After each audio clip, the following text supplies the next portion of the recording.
Sir, ಈಗ ಈ ಪ್ರದೇಶಕ್ಕೆ ಕರ್ಕೊಂಬಂದಿದ್ದೀರಾ, ಇದರ ವೈಶಿಷ್ಟ್ಯತೆ ಹೇಳಿ ಸರ್. ಕಪಿಲ ಮಹರ್ಷಿಯ ತೀರ್ಥವೆಂದು ಕರೆಯುವ ಕಪಿಲ ನದಿ ಕಬಿನಿ ಅಂತಲೂ ಹೇಳ್ತಾರೆ ಈ ನದಿಗೆ. ಈ ನದಿ ವಿಶೇಷವಾಗಿ ಪರ್ಯಾಯ ದ್ವೀಪವಾಗಿದೆ. ನೋಡಿ, ನಾವು ನಿಂತಿರೋ ಜಾಗ ದಕ್ಷಿಣದಿಂದ ಉತ್ತರಕ್ಕೆ, ಉತ್ತರದಿಂದ ಪೂರ್ವಕ್ಕೆ, ಪೂರ್ವದಿಂದ ಮತ್ತೆ ದಕ್ಷಿಣಕ್ಕೆ ಹರಿದಿರುವ ಈ ಜಾಗವನ್ನ ಸಾಕ್ಷಾತ್ ಶ್ರೀರಾಮಚಂದ್ರ ಆಯ್ಕೆ ಮಾಡ್ಕೊಳ್ತಾನೆ ಇಲ್ಲಿ ಬರೋದಿಕ್ಕೆ.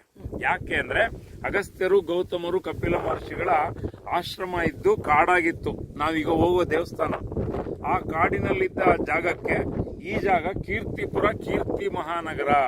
ಇದು ಪಟ್ಟಣ ಆಗಿತ್ತು, ಇದು ದೊಡ್ಡ ಸಿಟಿ. ಇದು ಇಲ್ಲಿ ಕಾಣುವಂತ ಈ ಹೆಂಚಿನ ಚೂರುಗಳು, ಪಿಂಗಾಣಿ ವಸ್ತುಗಳು, ದೊಡ್ಡ ದೊಡ್ಡ ಇಟ್ಟಿಗೆಗಳು, ಇವೆಲ್ಲ ಹೇಳುತ್ತೆ ಇತಿಹಾಸವನ್ನ.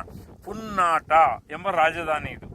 ಇದನ್ನ ಕದಂಬರು, ಪಲ್ಲವರು, ಚೋಳರು ರಾಷ್ಟ್ರಕೂಟರೆಲ್ಲ ಆಳ್ವಿಕೆ ಮಾಡಿ ಶ್ರೀರಾಮ ಬಂದ ಜಾಗ ರವಿರಾಮೇಶ್ವರ ಕ್ಷೇತ್ರವನ್ನ ಉನ್ನತ ಮಟ್ಟಕ್ಕೆ ಬೆಳೆಯುತ್ತಿದ್ದದನ್ನ ಕಾಪಾಡಕ್ಕೋಸ್ಕರವಾಗಿ ಈ ಕೀರ್ತಿ ಮಹಾನಗರವನ್ನೇ ಕಿತ್ತು ತೆಗೆದುಕೊಂಡೋಗಿ ರವಿರಾಮೇಶ್ವರ ದೇವಸ್ಥಾನದ ಸುತ್ತ ಕಟ್ಟಿದ್ದು ಕಿತ್ತೂರು.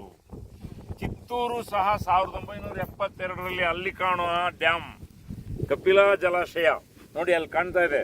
ಆ ಜಲಾಶಯವನ್ನ ಕಟ್ಟಲಾಗಿ ಅಲ್ಲಿ ಕಾಣ್ತಾ ಇದೆಯಲ್ಲ, ಅದೇ ಮೇನ್ ಮಧ್ಯದ ಅಣೆಕಟ್ಟೆ, ಅದೇನೆ ಕಪಿಲಾ ಜಲಾಶಯ. ನಾವು ಹಿಂಭಾಗ ನೋಡ್ತಾ ಇದೀವಿ ಡ್ಯಾಮ್ದು.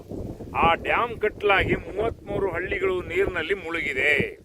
ಅದರಲ್ಲಿ ಮೊಟ್ಟ ಮೊದಲು ಮುಳುಗಿದ್ದೇನೆ ಬೀಚನಹಳ್ಳಿ. ನೋಡಿ, ಅದು ಬೀಚನಹಳ್ಳಿ. ಈ ಕಡೆ ಬಿದರಹಳ್ಳಿ, ಮತ್ತೆ ಇನ್ನೊಂದು ಕಿತ್ತೂರು, ಕಿತ್ತೂರುಂಡಿ, ಹೊಸಳ್ಳಿ, ಸೋಗಳ್ಳಿ, ಮಗ್ಗೆ, ಮಳಲಿ, ನಾಗೇಗೌಡರುಂಡಿ, ಶೆಟ್ರುಂಡಿ, ಇವೆಲ್ಲ 33 ಹಳ್ಳಿಗಳು ನೀರಿನಲ್ಲಿ ಮುಳುಗೋಗ್ಬಿಟ್ಟಿದೆ. ಅದರಲ್ಲಿ ನಾವು ಸಹ ಮುಳುಗಡೆ ರೈತರು. ಈ ಜಾಗ ಮೊದಲೇ ಇದನ್ನ ಸ್ಥಾನ ಪಲಟಾಗಿದ್ದು ನಮಗೆ ಗೊತ್ತಿಲ್ಲ. ಇದನ್ನ ಕಿತ್ತು ತಗೊಂಡೋಗಿ ಕಟ್ಟಿದ್ದು ಕಿತ್ತೂರಿನಲ್ಲೇ ಹುಟ್ಟಿದ್ದು ನಾವು.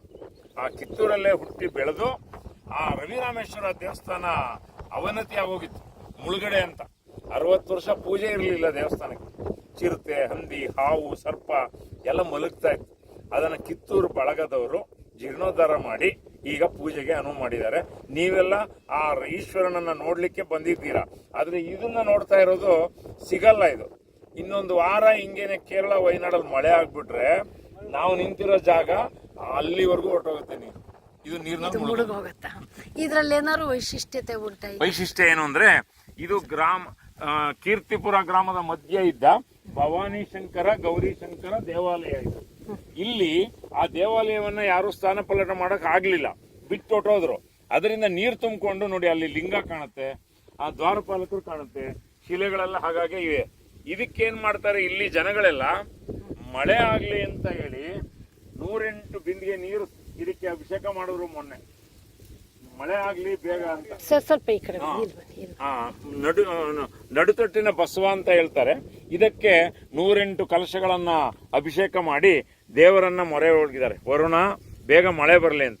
ನೋಡಿ, ಆ ಕಡೆ ತೀರದಲ್ಲಿ ಕಾಣೋದೇನೆ ಕೇರಳ ಮೇನ್ ರೋಡ್, ಅದು ಮಾನಂದವಾಡಿ ರೋಡ್. ಅದು ಅಲ್ಲಿ ಕೆಲವು ಗ್ರಾಮಗಳಿದೆ, ಹೊಸಳ್ಳಿ, ಸೋಗಳ್ಳಿ, ಹೊಸಹೊಳಲು, ಈ ಕಡೆ ಮಚರೆ ಇದೆ, ಮಚರೆ ಅಂತ ಒಂದು ಊರಿದೆ, ಮತ್ತೆ ಸಿದ್ದೈನಗುಳ್ಳು ಅಂತಾರೆ. ಆಮೇಲೆ ಯಲಮತ್ತೂರು, ಆ ಕಡೆ ಅಂತರ್ಸಂತೆ ನೋಡಿ, ಆ ಮೂಲೆ. ಇಷ್ಟು ಗ್ರಾಮಗಳು ಇವೆ ಅಲ್ಲಿ.